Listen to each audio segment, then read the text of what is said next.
C'est par amour.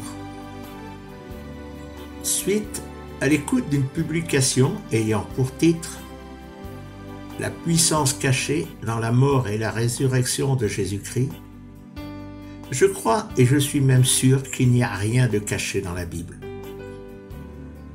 Relisons dans l'évangile de Jean au chapitre 18 et au verset 20 les paroles de Yeshua. Yeshua lui répond: « Moi, j'ai toujours parlé en public à l'univers. Moi, j'ai toujours enseigné à la synagogue et dans le sanctuaire. Là où tous les Yéhoudim se réunissent, je n'ai rien dit en secret. » Mais aussi dans la Genèse, chapitre 18 et verset 17. Yahvé Adonai a dit: « Qu'ouvrirai-je pour Abraham ce que je fais, moi ?» Certains vont me citer l'évangile de Matthieu, chapitre 10 et versets 10 à 17. Mais il y a une différence entre ce qui est caché et ce que l'on ne comprend pas. Et non, ce n'est pas la puissance cachée de la mort et de la résurrection de Yeshua. Car la puissance d'Élohim est dans son amour parfait, manifesté par le sang pur de Yeshua versé sur la croix. Ce sang si pur, répandu pour le pardon de nos péchés, nos fautes, nos iniquités. C'est par l'amour puissant d'Élohim que Yeshua s'est dépouillé de ses attributs divins. C'est par amour qu'il est né de chair. C'est par amour qu'il a marché, vécu comme un simple homme. C'est par amour qu'il nous a révélé Elohim, son Père bien-aimé. C'est par amour qu'il a pleuré sur notre misère spirituelle, sur notre incrédulité, sur notre manque de foi.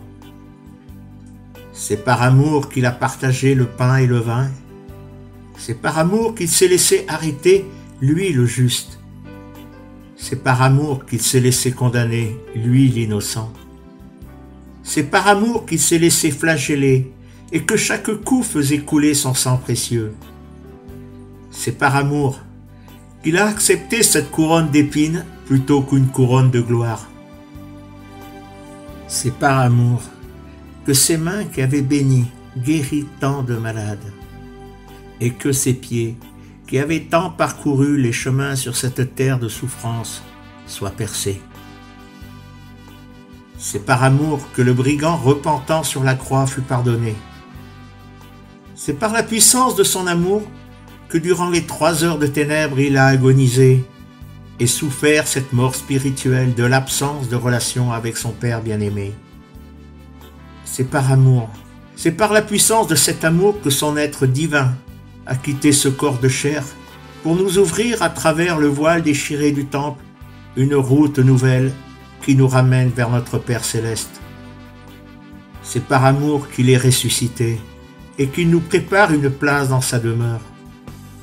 C'est par amour que le souffle sacré fut envoyé afin de nous enseigner et nous conduire vers la demeure du Père en esprit et en vérité. C'est par amour qu'il ne se lasse pas de nous chercher. C'est par amour qu'il ne cesse de nous appeler. C'est par amour qu'il nous tend sa main. C'est par amour qu'il ne cesse de frapper à la porte de nos cœurs. Et c'est par amour qu'il ne cesse de murmurer à notre cœur: « Viens à moi ». Il n'y a aucune autre puissance que celle de l'amour d'Élohim, à travers le sang de Yeshua, son Fils bien-aimé, qui ne puisse rétablir la relation entre Élohim et l'homme. Et pourtant, malgré cet amour si puissant, le cœur de l'homme est toujours aussi incrédule, orgueilleux, méprisant. Et si nous relisons avec attention la Bible, nous voyons que Yeshua était à l'image du Père, ce qui implique une chose: si Yeshua souffrait et pleurait sur notre misère spirituelle, notre incrédulité, notre orgueil, alors c'est que le Père céleste, lui aussi, souffrait, pleurait. Et encore aujourd'hui, le cœur rempli d'amour de notre Père céleste souffre et pleure à cause de l'homme auquel il a donné ce qu'il avait de plus précieux, le sang de son Fils bien-aimé. Qu'avons-nous fait? Que faisons-nous et qu'allons-nous faire de cet amour divin? Qu'avons-nous fait? Que faisons-nous et qu'allons-nous faire de Yeshua? Soyez tous bénis en Yeshua.